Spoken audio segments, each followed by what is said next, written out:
Guys, all of the Fallout games are getting a huge resurgence of players. In a way, the games are kind of being revived. Not saying they were dead or anything, but the player count recently has just skyrocketed compared to recent times. And this all has to do with the new Fallout TV series. How's it going, everybody? I'm CloudRaids and welcome to the channel, where I talk about video games and everything related. Make sure y'all check out the Twitter and give me some dope video ideas because I love what you guys have to say. I try to give y'all a voice because, let's be frank, a lot of big devs and companies, they're a little hard-headed. But without further ado, let's get into this video. Like I was saying before, all the Fallout games have just got a huge increase of players, from Fallout 76 all the way to Fallout New Vegas. And for the most part, this all has to do with the new show that's out over on Amazon Prime, which is the Fallout series. Don't worry, I'm not going to spoil anything, so calm down. But I can testify that it's a pretty good series. I like it a lot. And apparently there's a lot of other people that agree with me, because Fallout 76, which is the most recent Fallout game, which if you know anything about Fallout or Bethesda, the company that makes Fallout and other games as well, this game was a total flop. This game did terrible when it first came out. Eventually it did get a little better, but the hype was gone and got left in the dust. It's whatever, it's Bethesda, we've grown used to that. Okay, but like I was saying, Fallout 76, the most recent one, has hit over 1 million players. And we know this not only because of the Steam charts, but the official Fallout account also came out on Twitter and announced it officially that it just has a lot of players.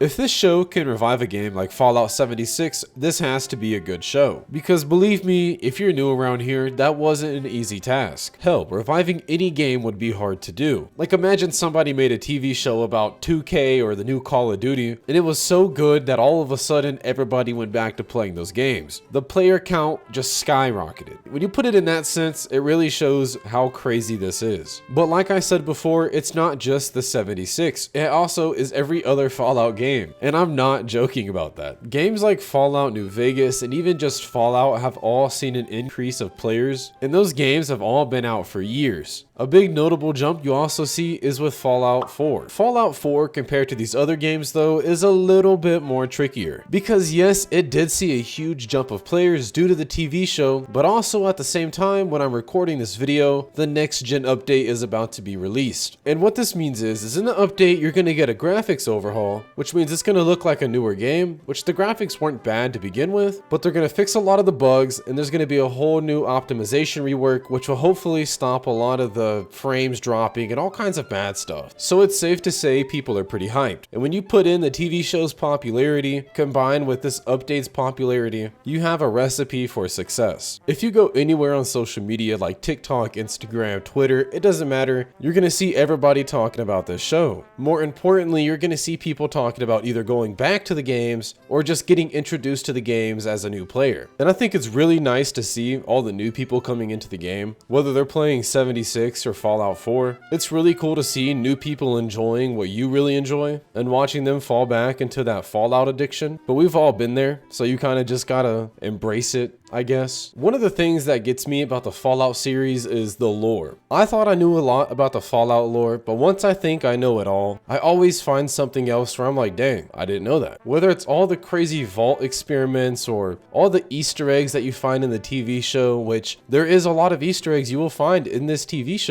which you might not even get at first. All these games just have so many layers of stuff. That's the most simple way I can put it, is just layers of stuff. Layers of lore, gameplay, Easter eggs, you name it, it's probably gonna be there. And I don't know about you guys, but once I start learning the lore about something, I become a lore junkie. Like I am on that and I'm gonna know everything about it no matter how long it's gonna take me. I wanna know why this happened, how it happened, and what's going on, man. Sometimes I confuse myself because I can't take it in all at once. Pause. What I'm trying to say is it's a slippery slope, but I ruined it. Oh, I'm sorry.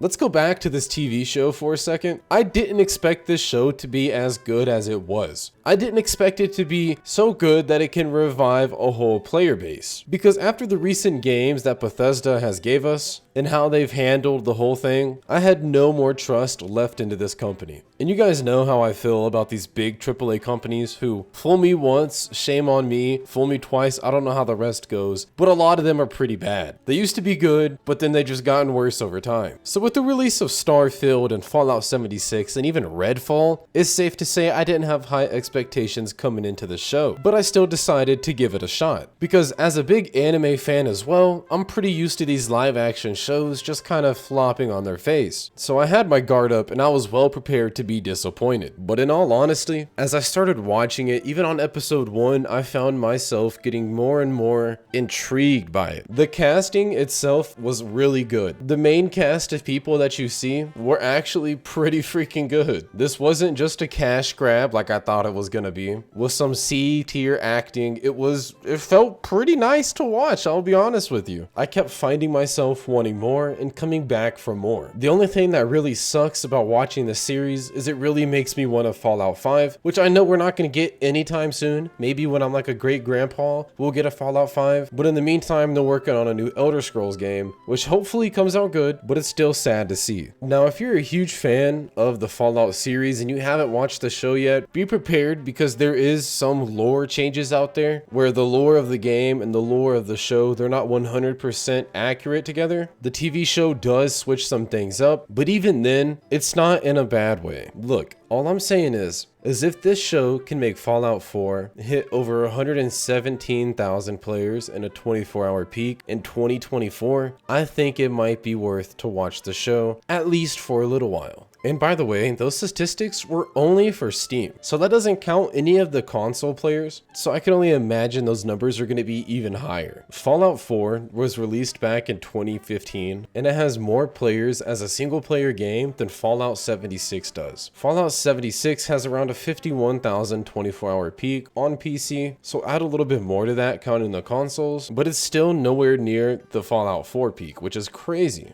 So if you're thinking to yourself like, Cloud, I don't know what Fallout game to get, think about it like this, right? If you want a not so great multiplayer version of Fallout, definitely get Fallout 76. But if you want a really good version, but it's single player kind of story mode-ish, definitely go for Fallout 4. I recommend Fallout 4 over 76. That's just because I was done dirty by it when I first bought it, so there's a little bit of bias. So buy it at your own risk. You know, if you enjoy it, then you enjoy it. I'm not gonna knock you for it, right? We all love Fallout. That's probably why you're here, but I love you. That was a little random, but you know what I mean. On that note, I'm just gonna end it there. I hope y'all enjoyed the video. Let me know down in the comments below if you did. I love talking to you guys. Maybe leave a like if you want. And once again, don't forget to check out the Twitter. I'll definitely take some video recommendations, or if y'all just want to talk to me, that's probably where I'm gonna be at. But with all that being said, I love you guys. Y'all have a great day. And once again, I don't know what time it is there, so maybe have a good night too.